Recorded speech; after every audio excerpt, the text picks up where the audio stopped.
पिछले कुछ दिनों की जो डिबेट चल रही है, बिलखसूस अगर जो सेनेट में डिबेट चल रही है उस पर अगर हम देखें तो उसमें ये कहा जा रहा है कि जो ये जो सिस्टम था जिसने मिलिट्री रूल से, जो सेफ गार्ड्स थे जिन्होंने मिलिट्री रूल से जो है वो बचाना है, वो बिल्कुल खत्म होते जा रहे हैं, वो तबाह होते जा रहे हैं, वो सिस्टम बोसीदा हो गया है। सिविल मिलिट्री रिलेशनशिप में जो है वो एक डिस्कनेक्ट जो है ये नजर आ रहा है। ये वो डिबेट है जो पाकिस्तान पीपल्स पार्टी की तरफ से जो है वो की गई। दूसरी तरफ हम देखते हैं इमरान खान साहब, उन्होंने प्राइम मिनिस्टर साहब को कोई क्रेडिट नहीं दिया जो सारा इस वक्त ऑपरेशन जारी है। उन्होंने कहा कि आर्मी चीफ बहुत अच्छे जो है वो काम कर रहे हैं और क्रेडिट आर्मी चीफ को जाता है, इसलिए पॉपुलैरिटी ग्राफ उनका जो है ऊपर जा रहा है। चीफ ऑफ आर्मी स्टाफ 6 सितंबर की जो तकरीर है उसमें खुद वो ये कहते हैं कि कराची में जो हमें कामयाबियां मिल रही हैं उसकी वजह यह है कि सिविल मिलिट्री क़यादत एक सफ़े पर है। ये लोग क्या करना चाह रहे हैं, मतलब ये एक कोलिजन पाथ पे क्यों जाना चाह रहे हैं, करना क्या चाह रहे हैं, क्या आप देखते हैं? देखिए, जो एक तो पॉइंट स्कोरिंग है, ये अफसोसनाक बात है कि हमारे यहाँ कोई रूल्स रेगुलेशन अगर हों भी तो कोई ज़ाब्ता अखलाक ऐसा नहीं है कि सियासतदान किन इश्यूज़ पर बात करेंगे, किन पर नहीं करेंगे। मैं इंडिया की मिसाल दिया करता हूँ कि वहाँ हज़ारों नहीं लाखों लोग जो हैं फुटपाथ पर सोते हैं, लेकिन किसी भी इलेक्शन में ये इलेक्शन इशू कभी नहीं बना, इंतखाबी मुहिम का इशू नहीं बना।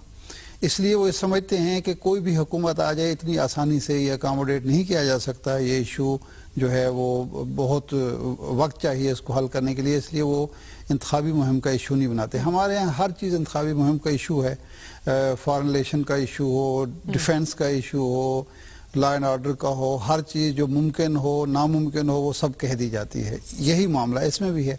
ने दिया है, FIA ने दिया है, वो इदारे जो स्टेट इदारे पहले से मौजूद हैं, ये कोई फौज ने नहीं किया। देखिए, जहां तक रेंजर्स का ताल्लुक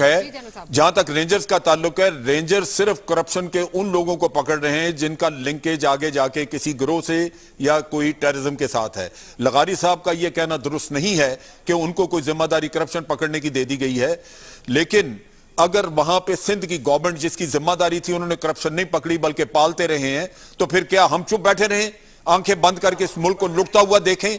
अगर आपने यही देखना है तो फिर आप अदारों को और कवानीन की तरफ अपनी तवज्जो देते रहें, वो तो बनेंगे कभी नहीं, तो मुल्क आपका फरोख्त हो जाएगा।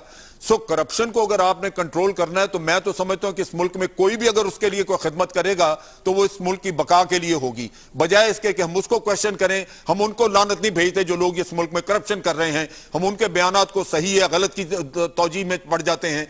ये ज्यादती है हमारे साथ। ये करप्ट लोगों को जब तक आप कला कमा नहीं करेंगे, इनको जब तक कड़ी सजाएं नहीं देंगे, इस मुल्क के हालात बेहतर नहीं होंगे। इसमें एक पैरेलल इकोनॉमी चल रही है और इन चोरों की वजह से ये पैरेलल इकोनॉमी चल रही है जो मुल्क को खा गई है।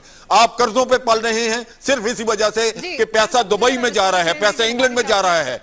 आसिफ जरदारी से कोई पूछे, आसिफ जरदारी से कोई पूछे कि तेरे बाप की दौलत थी, कैसे तुमने जाके वहां माल बनाई और इतनी दौलत तुमने वहां इकट्ठी की?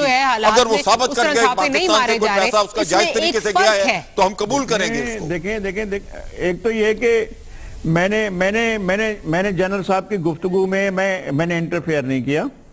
मैंने जनरल साहब का एहतराम करता हूं, मैं उनकी गुफ्तगू में मैंने कोई इंटरप्ट नहीं किया और मैंने उनकी बात तहम्मुल से सुनी और बराए मेहरबानी वो मेरी बात को तहम्मुल से सुने। मुझे एतराज ही नहीं है एहतसाब के ऊपर। मैं बिल्कुल नहीं कहता हूं कि एहतसाब नहीं होना चाहिए। मैं कहता हूं एहतसाब के बारे में आप एक इदारा बनाएं जो इस काम को